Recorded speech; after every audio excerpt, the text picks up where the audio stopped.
just by way of introduction, my name is Chris Worrell. I'm here to host this 1-hour seminar that is led by Bayfield Training in partnership with the LBS Real Estate Club. My background's been largely in real estate private equity. So after finishing my master's in real estate finance at Cambridge, I was working for a value-add opportunistic fund called Thor Equities. They're based in New York, but I was based in the London team, focused on pan-European acquisitions with value-add and opportunistic style deals. Following that, after Lone Star had acquired Quintain, I worked as an investment finance manager a number of years there, getting 3,000 units of construction contract and doing a number of other joint ventures before moving into more land acquisition in the living sector, notably later living. And more recently, I work for a master developer, and that was formerly backed by a Gulf sovereign wealth fund and now a European alternative asset manager, where I acquire land and seek exits to development capital partners across the living sector and commercial. So I will start beginning to share my screen just as an introduction to today's seminar. So let me know if you can see that. It's just going to be a brief introduction to real estate financial modeling. So I'm just going to touch on the importance of financial modeling in the sort of real estate investment analysis. And then we'll go into sort of exploring the key components and considerations in real estate financial models before then going and creating a basic real estate financial model from scratch in Excel. And we'll sort of learn some key shortcuts and formulas and, hopefully help you understand the metrics and results. And this is a sort of initial entry level seminar, so that it does get a lot more complex than this. I'm sure Bayfield will be able to help out with that. So in essence, what is financial modeling? So we're talking about, whether it's an asset or a piece of land, if you go down the development route, how do we value the building? And that goes beyond just the costs of the bricks and mortar, which is often known as the replacement cost. But how much is the value of the income stream? And if it's not if there isn't any income, how do you then derive a value from what it could potentially be? So in short, there is a difference between value, price, and worth, and this is sort of something that the Bayfield training does push on, and it's good for that understanding of what the aim of the game here is when financial modelling. If there's an asking price, can you derive that asking price as to what you believe the value is? And the difference between necessarily what the asking price is and the value, we can come on and have this term called worth, which we'll explore in a little bit later. Apologies for that. So when it comes to financial modeling, we've got the maths interacting with the Excel and theory. So we'll be sort of touching on these three elements briefly. In a model, there are some sort of key terms just to get understood. So you have your global input. So these are things like your yields, which we'll touch on, and other elements which are sort of key to driving through the inputs into the formulas, which then push out the results. And it's very much garbage in, garbage out. So you being part of within the market and getting an understanding of what's the latest transactions and what things have traded for or leased for is important, as well as going beyond just what you get in a report, which is often a little bit out of date. Model outputs and key returns we'll touch on as well. So these are things like internal rates of return, net present value, and there are other things such as deal profit and equity multiples.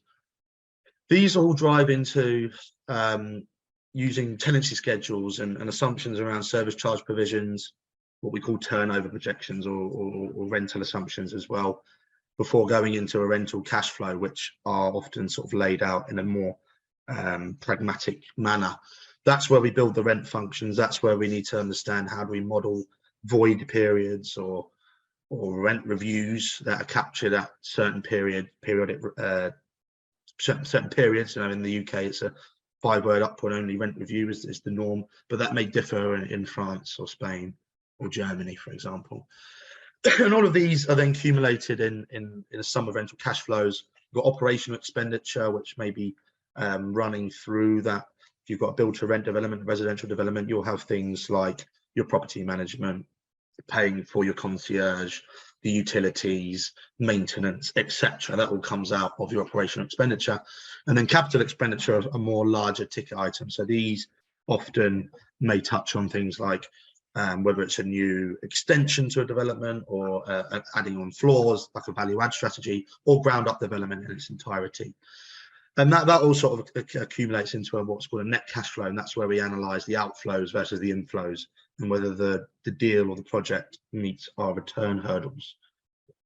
Program and rent functions we're going to do a bit more in the cash flow in a moment, and I'd like to jump into it pretty quickly, but this is just sort of giving you an example of how the theory, maths and Excel, which we'll be doing in a moment, sort of is just a bit more of an infographic there for you to see how well, when we're capturing these rent reviews at different stages in time, we need to financially model that and apply growth if that's the decision of the investor.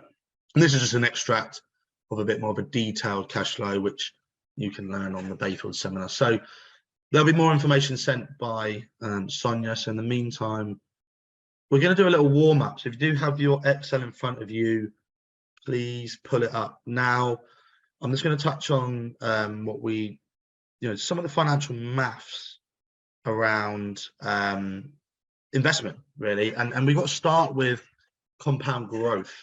This is pretty straightforward for those who may be aware of having savings in the account, and if you've put £100 in and it's a 3% interest rate, we know that at the end of the year, all things being well and the bank not collapsing, you'll have £3 of interest accumulated. Now, when we compound, we are then using that 103 for the following year and then growing it again by the rate that we've discussed. In this model, as you can see, there's a rate of 20%, and we're going to be calculating what the future value is, sometimes known as the FV in Excel terms, but the future value. So when we do this, we have some basic financial maths that we'll be applying, and we can start by doing that now. So if you are able to just copy out this number of periods, 0 to 1, 2.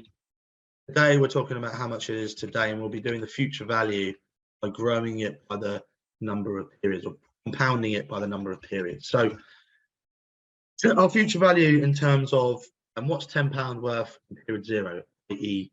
today? Well, we'll start off by taking the £10, multiplying it by 1 plus the rate, 1 plus R, sometimes known, and then we're going to compound that the power of, using shift and 6 for those not familiar with the compounding key function. We're going to compound it by the period, okay?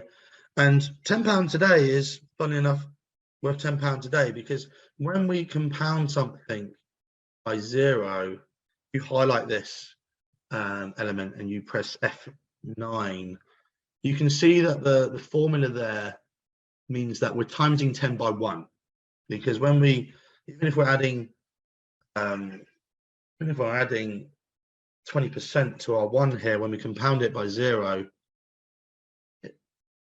it goes to back to 1. That's just the maths there around that. But when we compound it, we just drag this down. When we compound it by a year, we can see that if we're doing it to the power of 1, 1.2 to the power of 1 is 1.2, because 1 times 1.2 is 1. The reason why we haven't got the zeroing here is because we've got 1 plus, for those wondering how that maths working, for the maths you'll be familiar with. If not, we can follow up separately.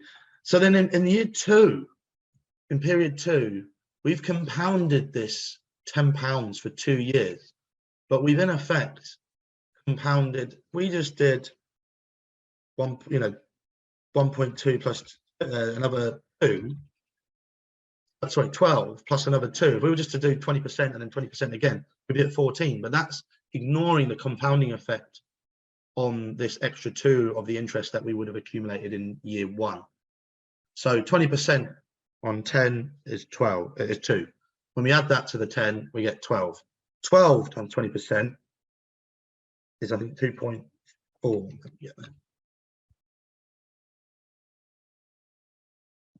0.4. So you can see where the difference comes in for that extra compounding of the first year's growth. In short, £10 today is worth £10 today. If you've grown £10 today by 1 year, it's worth £10 £12 in future. We're growing £10 for 2 years. In 2 years' time, it'll be worth £14.40. So it's how much is it worth? What's the future value if we grow £10 at 20% for 2 years? That is what this is relevant to when we're in the world of supply and demand. For example, you know, there's a shortage of homes, and I know we've had interest rate rises, which are kind of complicating the impact on the house prices at the minute, as a result of a demand side shock. But when we know supply is constrained, as it is with the current land system in the UK, incredibly by design of the planning system, we know that as a result of that shortage, there'll be growth beyond normal inflation as the demand is fighting over too few goods. So that's why we would be saying, well, if I'm going to build something in 3 years' time and the rents are £10 today per square foot, say, excuse me, then we want to know what it's going to be, or project what it will be in by that 3rd year. And we can look at the historic trends for that, and we can look at you know, what those rents are growing in that area, in that sector, over a period of 5, 10 or 15 years, as long as the data can support. I mean, on the Land Registry Residential, you can go back decades with the land price index. Now, the other function we need to think about, or concept, is present value. This is taking a future value and asking what it's worth today, because as we know, we could put it in your local bank or building society, or invest it with a government bond equivalent of risk-free at a certain rate. So there's opportunity costs by investing in one project over another. Now, if we're saying here, what is worth, we've got £10, someone promises you £10 in the future. A pound today is not worth a pound tomorrow. And the reason being is that because we could have invested it elsewhere or another project.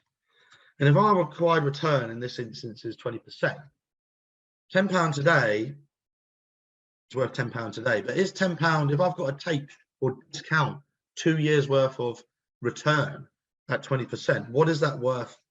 What is that £10 in 2 years worth today, discounted back? So it's the compounding formula, but in reverse. So instead of a multiplication, we're going to simply do divide, same function. So you're going to be going P9, divided by 1 plus the rate, the power of the period. So we can see here that the inverse of, you know, working backwards from £10 rather than growing it, and we're going to be discounting as it's known, we can get the present value. So we know that if we've got a return requirement of 20% a year, and someone offers us £10 in 2 years, we can use this calculation to say, well, today that's worth £6.94. That £10 in 2 years is worth £6.94 today. If I've got, someone's offered me £10 in 1 year, it's worth £8.33 today. Now, if I had 2 offers, someone offering me £10 next year and another offering £10 in 2 years, the £10 in 1 year is worth more to me today than the £10 in 2 years, because I could have reinvested that capital in other projects. So that is what we call present value. And we use this to analyze what our rents will be in the future, what our gross development values are in the future, and discounting it back today once we take into account all the costs that would have been associated with that project as well, including what we pay up front. And this will make a bit more sense as we move on, but we just need to get our head around 2 concepts: compound growth, or CAGR, compound annual growth rates, and present value, or also known as discounting. So that's what future value is worth today. So PV, present value; future value, FV. PV is associated with discounting, future values are associated with growth. So we can grow a future value and then take a present value of it. So, you know, this future value, if we said it was £12 in year 2, in year 1, sorry, it would be worth £10 today. We can see the interaction of these when we do the cash flow at a later point. Now, the next thing to consider is, what is the net present value? Well, it is the net sum of all the present values that we've calculated throughout the cash flow. So if we've got a 5-year cash flow, say, and we've spent £20 today, or bought it for £20, then we're receiving 5 years worth of £10. We want to know what our return is. But also, what is that £50 cash flow in the future worth today? I've got to pay £20. Now, in the sort of world of Noddy and Biggies, people would just say that's worth £30. But when we've got to understand from an investment perspective, you know, we've got to realize our returns that we could have had elsewhere in other projects, we need to analyze it through the same lens. And what we do is we will take the present value factor of all those cash flows and sum them up. And that in effect is what the net present value is. And we'll come on to how this interacts with an IRR in a minute. So what we can do is to understand what a net present value formula does, we can break this out by taking a PV factor and then multiplying it by the sum in the cash flow. So what is a PV factor? Well, it is essentially working out the same thing what we've done in the present value, but instead of taking £10, we're just going to go, well, what is it discounting it by for every £1? So if we do equals 1 divided by the same again, 1 plus rate to the power of the current period. And then we can press Control Shift 1, will bring that into 2 decimal points. Press Shift while holding Control, and press 1 will bring that PV factor in and format it. Now you can drag this down. Sometimes I'm going to risk it here by double clicking, ignore that my last. You can drag that down by holding on the corner, bring it down, or Control Z. You can Control C, hold Shift, down, down, down, down, down, Control V. These are just some shortcuts. I'm going to repeat that again. You can either just drag that down by on right hand corner. Control Z is to undo. Or you can press Control C to copy the formula in that cell. And then if you hold Shift, put Control C, Shift and down, Control V, it just copies and pastes that formula in the cell below. And because we haven't locked any of these cells, it will just follow it, as we described there. So what we're going to do is we're going to work out, we can work out what the PV is worth today, the present value today, by multiplying the future value. So the future value in period 0 is actually the present value today. So that's why we times it by 1. So period 0, because we're the power of 0 and 1 plus the percentage 1, £20 a day is worth £20 a day. £10 in a year is worth £8.33. £10 in 2 years at 20% discount rate. So our rate of return that required. £6.94. £20 in year 3 is worth £5.79 today because I've got to discount it for 3 years. 4 years, £10 in year 4 is worth £4.82. And in year 5 is worth £4.2. Now what you can do is, I'm just going to do it in here, equals sum of all of these cash flows is £9.91. We'll find out what that means in a minute. So it's not £30. So just remember that. So here we sum up these. If you look down here, sum is £30. But actually, what we're finding, Alt HBP, there's the border. What we're finding is that actually the sum of all these present values is £9.91. So it's not £30. Now, a net present value, we can sum all the present value factors today. It's just what I've done in the corner there. It's the same thing. We've discounted it by 20%. And IRR is the internal rate of return. And this is what we'll come on to in just a minute. We're going to do that by using the IRR function, and I'll explain a bit more detail what this means. The IRR,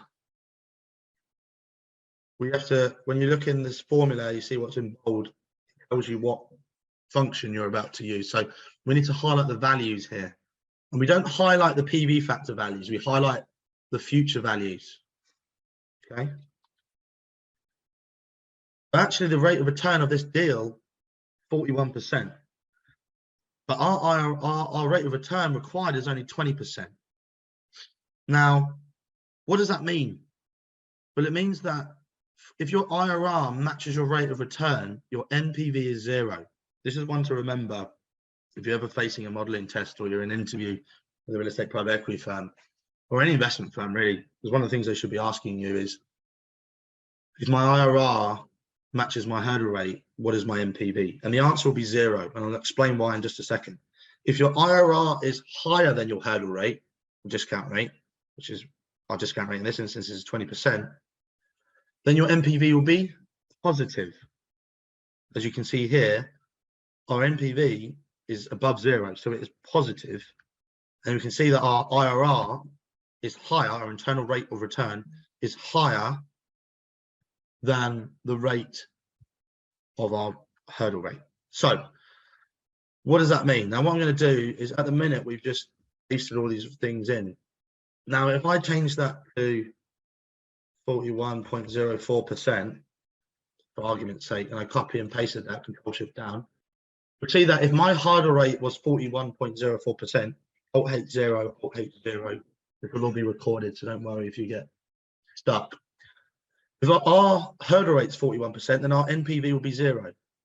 Because what it's doing, the NPV, is it's discounting these future values by our rate. What this internal rate of return is doing is it's finding where the NPV is 0. That is what the internal rate of return function is doing. Where, with all these cash flows, does it solve that the NPV is 0, and at what rate of return? So the internalized rate of return on all these cash flows where the NPV is 0. That is what the IRR is doing. But our rate of return is only 20%. So if we put that back in, our NPV is 9.91. This will come into the concept of worth in a minute. What it effectively means is it means that I can pay more. I've got £9.91 ahead of my required return in my present value pocket. So if I do minus 29.91, my NPV will be 0. Obviously, there's some rounding here of the pennies that I haven't bothered to do, but we can now amend what we can pay to the most competitive price. Our return hurdle is 20%. The asking price might have been £20, but we know with our required return, we can pay £29.91. That's where our IRR meets our hurdle rate. So I'm going to leave that there. We're going to park that there. And if anyone's got any questions, watch back the seminar. These will all be here. You can pause the screen on all of these clicks here. So that's, we don't have to worry about it. We're going to move on to conventional valuation now. So where it gets a little bit more interesting, because in the real estate world, at least, we may be buying an asset that is partway through a lease, or have multiple tenants that have different lease stages. But in the event that we're buying a building where there's 3 years left on of the term, so the term is where it goes to the end of the lease, and at the end of the lease, there's usually, unless it's under the Landlord and Tenant Act, you can remove them and get a new tenant in, or there's negotiations around a new lease. So, and because in this country our typical is 5 years upward only rent reviews, people agree a rent set for 5 years and then they recapture it in 5. So if we've got, if this asset we're looking at was let 2 years ago, there may be 5 years left on the term, or 3 years left on the term. And we're going to bring in a concept around yield in a minute, how that affects into valuation. So in this instance, we've got £60,000 with 3 years left. Okay, now what this might look like, I'm just going to copy and paste something that's not going to have the same numbers, or we can change the same numbers if you want. But just for argument's sake, what we're talking about here is, this is the term. This little box here, we've got, this is 3 years. I'm just giving you a different example because 3 years is the term. So we're going to be valuing this income stream, instead of it being 80, it's 60. We're going to be valuing this income stream, and that is called a term valuation.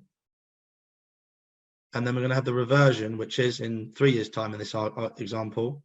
We're going to be valuing the income stream where it might have grown, or the estimated rental value of the market rate is higher than what the passing rent is. and then we're going to value the rest of that income stream going forward into perpetuity. So that means indefinitely into the rest of the future. So when people think about yields, you can get confused sometimes, but the easiest way to think about it is you can turn it into what's called a YP, or years purchased. Now, because we're valuing a income stream that doesn't go on forever, it ends soon, it ends in 3 years. What we're going to do is we're going to use a PV function, PV, which is the present value. We're going to take yield. So we're discounting this in effect at 7.5%. That's our return, required return. So before we were using 20%, here we're using 7.5%, which might be a yield for a retail warehouse in Saffron Walden or somewhere like that. And we've got 3 years, the number of periods. So remember we were talking before about the period. We're going to say we're only going to do this for 3 periods where we're going to discount this cash flow out. And then we're going to be into the payment, excuse me, PV, the rate 7.5, term 3. And the payment function is, we're going to put this as -1, and PMT function we can explain in a little minute, but we're going to be, it's basically saying as that today, and then that gives us calculation for what this income stream will be discounted back today. Okay, and we can multiply the rent. So it's how many years of the rent can you purchase this income stream for? And this calculation makes that a little bit easier. If we're going to be valuing something into perpetuity, which we'll do in a minute, it's a lot more simpler. So if that's 60,000, we had 7.5%, we can divide that rent by the yield. The calculation is rent divided by yield gives you value. Rent divided by yield gives you value. Rent divided by value gives you the yield. Value times rent, gives you value times yield gives you the rent. So it's a triangle. Rent is always at the top. Rent at the top, yield, value. The 2 upsides of the triangle is division, and you multiply at the bottom. So that's just the sort of rule of thumb. Rent divided by yield gives you value. Rent divided by value gives you the yield. Yield times value gives you the rent. And what we've done is we just inverted that. So if we were to value this income stream here into perpetuity, 60,000, it'll be worth 100 grand. But we know that we're what's called under rented. So the passing rent, we might call it passing rent, below market, because today we know that the market rent is 100 grand. So if we're only going to be valuing this income that's for 3 years, we need to discount it at 7.5%, because that's the prevailing yield. When we multiply the years purchased of that, which is the PV function here, PV of the rate, number of periods, and the PMT function is, okay, multiply that and we get 156 grand. If we want to go, well, what's that income stream worth in the future from year 3, but at 100 grand, we might push out the yield by 50 bips, 0.5% from the prevailing yield to account for some risk uncertainty of, the market's uncertainty. So we're softening the yield. The lower the yield, the higher the multiplier, right? So just for argument's sake, if it was 5%, we'd multiply the YP by a higher amount, okay? Because 1 divided by 0.05 is 20, and 1 divided by 0.04 is 25. So the multiplier is higher on the lower the yield. It's inverse relationship.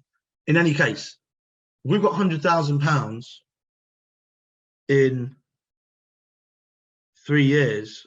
We're going to need to do a future value calculation where we're going to do the PV. I'll explain how the FV works within this, but we're going to discount this cash flow at 8%. It's going to be in number of periods, 3, but this time we're going to defer it. So we're going to not put it in the PMT function. We're going to put another comma. We're going to put it in the future. So we're going to capitalize a future value, but in 3 years' time. Okay, and to do that, we need -1 divided by B8. Right. So what that's doing, if we did -1 divided by yield, you've got -13.33. If it was 12.5 times that we're multiplying this income by, but then we're discounting that 12.5 because it's in 3 years in the future. So we need to deduct that. We need to defer that by 3 years. So that deferral of 12.5 in 3 years is worth 9.92 today. Okay, so then we're going to multiply that 100 grand by the years purchased, and then we simply add these two together. So we can see if this was valued at 60k today, 7.5%, which is today's rate, say, we'd only be valuing it at 800 grand. But we know that there's going to be, we can predict or forecast that there will be a £40,000 reversion. Okay. Now, for the sake of time, I'm going to canter through the next bit. All right. Chris? Yes. We have a question. How you get the multiplier of 9.92? So we've taken the present value of 8% in 3 years' time. We've not put a PMT function in. So in this one, we've just done -1. Okay, we're in today's period. Yeah, we're not doing PMT function. We're capping out in the future a period in year 3. So we're deferring this valuation of, we're going to calculate the income in year 3 and then at £1, and then we're going to cap it out at a higher rate, and then we discount that YP to today to value the 100 grand today. So 9.92 is the kind of discounted version of what we're capping out in year 3, because we're saying the 100 grand. If we look at this, just for the argument's sake of, it will be shared for this term and reversion model, ignoring the numbers, we're taking this 100 grand in year 4 be year 3. We're just valuing this income stream, so we're splitting it out. The term is this box here, the reversion is this box here. So we're saying the yield, we're capping this out 80 grand is at 7.5, but we're deferring 3 years to cap out this income. But remember, when we PV factor things back, we're discounting it back. So that's why the YP is not, for £1, it's not 12.5. We've discounted it back by 8% because we've already taken into account of that growth in this rent in here. So it's basically a discounted present value of the 12.5 effect on this yield that we're multiplying. Okay, because 1 divided by the yield, 12.5. 12.5 is what we've into this bit here. See, 12.5. So I do the layer method now. So this one here, that's term and reversion. The layer method is this one here. So we'll put this in the seminar will be there, and you'll have the thing. So bottom layer. So this is where we're just valuing it. This 80 in this instance, it's 60 grand. We can say that's 80 grand. Give it 60 grand. We're just valuing this 60 or 80 grand into perpetuity. So what we were doing here, the 1 divided by is what we're going to put in. So 1 divided by the yield. Well, multiplier is 13.33 times income, because we're just valuing the 60k, could be 80k, for 7.5% into perpetuity, right? So we just times 60k by 13.33. If it was 8%, it would be 12.5. Today, valuing that indefinitely. What we've taken here, we've deferred, they're taking the 12.5 yield, but we've discounted it back. So at 7.5, you've got 13.33. So that's 60k is worth £80,000 a day. If you want to know how to put it as pounds, Control Shift 4, and then Alt H9, Alt H9 is a shortcut to get the thing off. So this is the simple maths. 1 divided by the yield is your YP that you can multiply the rent by. You can just divide the rent by the yield. Same figure, right? We've just moved around that triangle. So the top layer, what would we have to do here? Well, the top layer, we need to do a function, bear me a second, where we're going to defer that by 3 years. It's kind of what we did before, okay? Same as in here. So we're going to capitalize. We're going to do a PV. The rate is 8%. The number of periods is 3. We're going to put 2 commas because we're not going to put anything in the PMT function. And then we're going to do -1 divided by yield. Close bracket. And you can click here, right? That's the rate. That's the number of periods. Nothing in the PMT future value. And we multiply just as we did before. The only difference is that this is 40 grand, not 100 grand. Why is it different? Well, because we've already taken into account the 60 grand into perpetuity. So 100 grand less 60 grand is 40 grand. So if the market rate, if the ERV is 100 grand, and we're YP perping or calculating the year's purchase into perpetuity for 60 grand, we've only got 40 grand's worth of income left. We've cut it horizontally. So this is called the layer method, layering on top of each other. The term and reversion is sometimes called the vertical method. So 100 grand less 60 grand, 40 grand. So we're only capping out 40 grand on that basis. And you can see here that versions have a slightly different valuation method, valuation. So you can see that the layer method is provides more high value than the term and reversion, and that is because of the differential between the 7.5% on 60k and the 40k difference at a higher yield. So it's just 2 different ways of skinning a cat.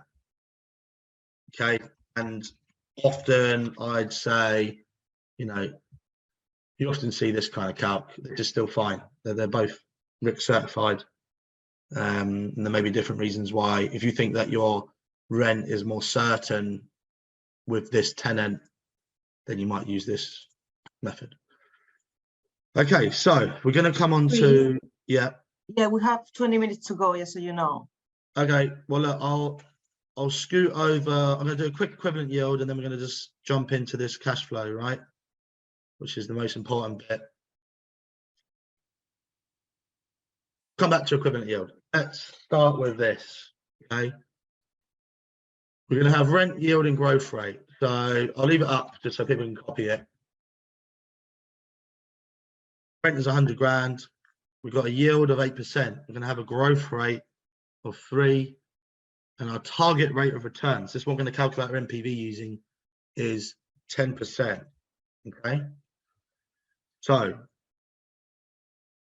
we want to can do a e-date function 12 months, and then you can get your different dates here. So date date allow, if you put your start date as an input, you could, if you want to do, if you're just putting in numbers, say 03, 08, 2022, press Control and hash, you'll format this at that point. All we've got, if you press Control Shift 1, you'll just see that each of these dates are just different numbers. They're like counts the dates from a certain period. If you press Control and hash, you get the date. You can use an e-date to say, if I put in 3rd of August 2022, I do e-date, tab, the start date is the previous date, 12, number of months, gives you the year following. Okay. What we're going to do is we're just going to put in the price that we've already hard coded in. So we're going to analyze this at a purchase price of 1.25 million. Now, if we're doing something that is a rent that is 100 grand a year, we're just going to analyze this with no growth, for example. Press equals and then click on B4 for the rent, 100 grand. Press F4 to lock that. This locks this cell, the column B and the row 4. So when we drag this across,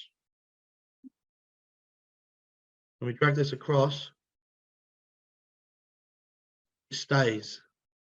Okay, so you can lock it. If we don't lock it, we'll just leave it clicked on there like that. And I want to drag that across, Control C, Control Shift right, it loses it. Okay, we need to lock it down. Oops, pressing F4, Control C, and you can hold Shift and right. Control Shift and right might fly you off the edge. That's 100 grand every year for the next 5 years. So this is annual in arrears. So we've bought it in 0, the rent at the end of year 1, you get the rent at the end of year 2 for year 1, etc., etc., etc. For the sale, this is just a quick and dirty, but if we're not growing anything, we will just take that rent and divide it by the yield, right? This is the exit yield. Got an exit yield, might make it a bit more understanding, right? So we're capitalizing this income stream at 8% in the future. Now, here, what we're going to be looking at is we should really be calling this an initial yield and an exit yield, but we'll come on to it in a minute. I'm going to focus on the exit yield at the minute. So here we've got all our rents. We've capitalized our exit on the current rent, but we know that actually that rent's going to be growing. So just bear with me a minute. We're just going to build the rest of this model, and then we're going to analyze that. So we're going to the net cash flow line. Sometimes if you highlight that holding Shift, HDD, you can put some lines in there. If you press Alt and equals, it will jump up to the nearest cell, or equals sum tab, and then press up. Sum 3 cells above, hold Shift. You can either drag that across, does the same thing. We're going to sum these cash flows up. Now we're going to build in the PV factor. So what we did, if you've forgotten, it's what we did here, but we're going to put it in our annual discounted cash flows. We're going to do equals 1 divided by 1 plus target rate, or the discount rate, the power of the period. Don't forget to lock this target rate, because when we drag it across, we don't want to lose it. So press F4, or failing that, put the dollar signs in front of the B and the 7, or whatever cell you've used. But do not lock the period, because you want to let that run free. So drag that across. So I've held Shift, right. So it's Control C, Shift, right, Control V. That's our PV factors. We're multiplying our net cash flow by the PV factor. All we're doing is we're just breaking out how this works, so we can see what it's doing when we put an actual NPV count in a minute. So from that, we've got our present values of all the cash flows here. So we can see that when we use our IRR, the IRR does not go on the PV line. Equals IRR, equals IRR tab, could be open bracket there, NCF. Well, IRR is 8%, right? If I buy a building, we know that this price is actually, I'm going to put in something here, shift and space, shift plus, initial yield, 8%. Now, I put this price in here, if I drive that 100 grand divided by 8, we know that 8% is 12.5 times, right? 1 divided by 0.08, 12.5. We've looked at that before. If I buy the asset, 100 grand income, 8%, I've got 100 grand for 5 years, and I sell it at 8%, and I haven't changed, then that is an 8% return, right? So if I buy something at 1.25 million, and I value it at 8%, that's an 8% return. So you can see my IRR, that yield is, that asset is yielding an 8% IRR per the yield. Now, there's two things here. We know that the rent, so that's an 8% just from the income. And if we value the income as it is today, we'll get 8%. But we actually know the rent grows, right? We're going to grow, we're going to build in a formula into this, our sales cell. Or what we can do sometimes is if you add a couple more rows, ERV line, we have 100 grand is the rent today, the ERV. And then we do 1 plus the growth rate times the previous ERV. Format that. You can check this. So control shift right, 100 grand grown for 5 years is 115 grand. We'll check this by just doing the compound growth formula, which we did here, this fella, equals 1 plus 3% to the power of 5 is 1.15927. So we know that this figure here is correct. I've checked my formula. So what we can do here is, instead of pulling that off the passing rent, we can pull it off the ERV.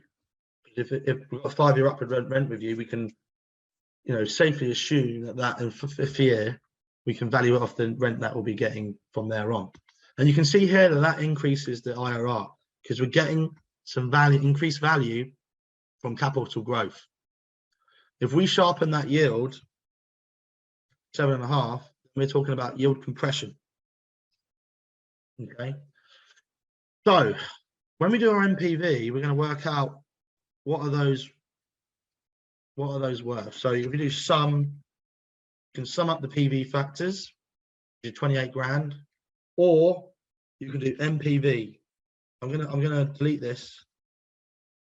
You can either do sum of the PV factors, or I'm going to put them side by side just for everyone's benefit, or you put NPV, open bracket, the rate, the periodic rate. So if you're doing annual, that's your periodic rate. If you're doing quarterly, you'll have to do a PV of that, quarters. We take the values, the future values. We're going to close the bracket. Notice I haven't put in the range for the period 0 because we're only discounting the future values, okay? Then we're going to add back the PV today. Okay. If you do it wrong, one of the things, the first things in the modeling test they'll see is like, right, has this guy done the NPV formula wrong? If you've done the rate at 10%, and then all of these are going to be understating. So you might get pipped to the post on a bid if you just goal sort your purchase price by incorrect NPV formula. You lose bids over hundreds of grands. Okay, so that is the wrong one where it covers the whole lot.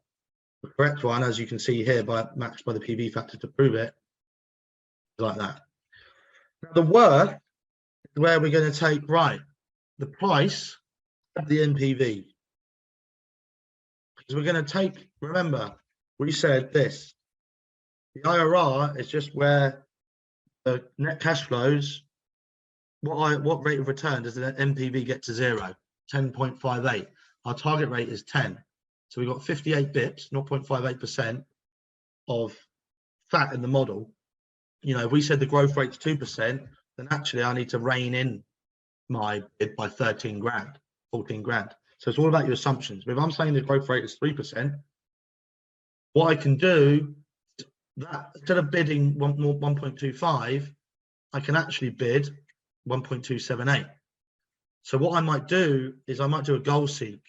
Now the shortcut is Alt, which brings up this, E for data, W for what if analysis, E for goal seek. I'll explain that again. Click on the NPV, A for Apple, then Alt A for data, W for what if analysis, E for goal seek. I want to set that NPV, that cell B26, I'm going to click here to 0, and I'm going to do it by changing my initial yield. So you can see that my initial yield's pushed out. So I'm now bidding 1.278. The party next to you who hasn't goal sort that and just said, oh, I'll keep that little bit of fat in my model, they've only bid 1.25. Who wins the bid? Me. Okay, so the concept of worth is the difference between your price, that's you either gone in or think you can win the bid out, or your asking price, add your net present value. So like I said, if the growth rate assumption, we're at the investment committee and all the big wigs say, oh, we're only going to bid one, we're only going to, our assumptions for growth are 1% now because the world's going to pop, then actually we need to then, we're 84 grand below our target return because our IRR is only at 8. So if I do a WD, goal seek that to 0, change my initial yield, the initial yield should be linked to your price. I'll explain in a minute, which is the rent divided by yield. Then our initial yield's at 8.37. But then we'd be asking, you know, your investment committee saying, well, if we're bidding 8.37, but we know the market's trading at 8, my challenge to them would be, well, we got to be bidding 1.25 because that's where the market's at. And that reflects a bid if we're doing that, putting that back at 8. And that means we need a growth rate, because you can sense check, you can set the NPV to 0, but we're going to change our growth rate to 2.3. And we defend 2.3 to bid 1.25, which is the asking price. And that means we can hit our returns. I've defended the assumption around achieving the asking price at least, and I've rebutted the concerns of the investment committee. And that's just in its very, very basic form. There is so much, it gets a lot more detailed than this, but we've got 5 minutes left, so I'll pause for any questions now. Yeah, thank you, Chris. We have a few minutes. If you have any questions, so please use the Q&A.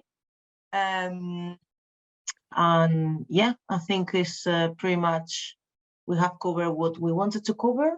We just missed the equivalent yield, I think.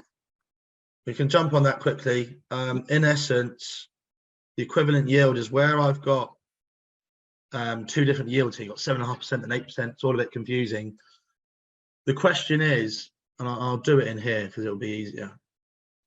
What yield can I apply to both the passing rent and the reversion to get the same number? So I'll leave it here. 100K. So if what I do here is I've made this reversion equal the initial yield. In order to do that, I can goal seek this Alt A WD 1148322 to match that by changing the initial yield. You can see here, oops.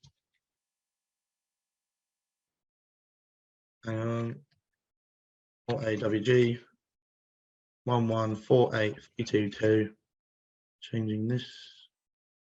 Okay, so the equivalent yield across both of them is 8%. That's right. Or 7.99. It's a smidge under 8%, because we're effectively, you've got to think about it. We're weighting the valuation of the 100 grand by 8% on all the income after year 3 forever. So the balance of equivalent yield is going to be closer to where, you know, if the term is shorter, then the equivalent yield is going to be closer to the reversion yield.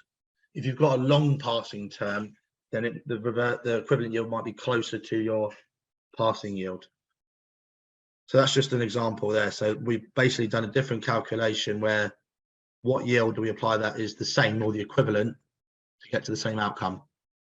And that's basically a quick and dirty. And in the Bayfield seminars, you get a more, you can use a solver function to do that.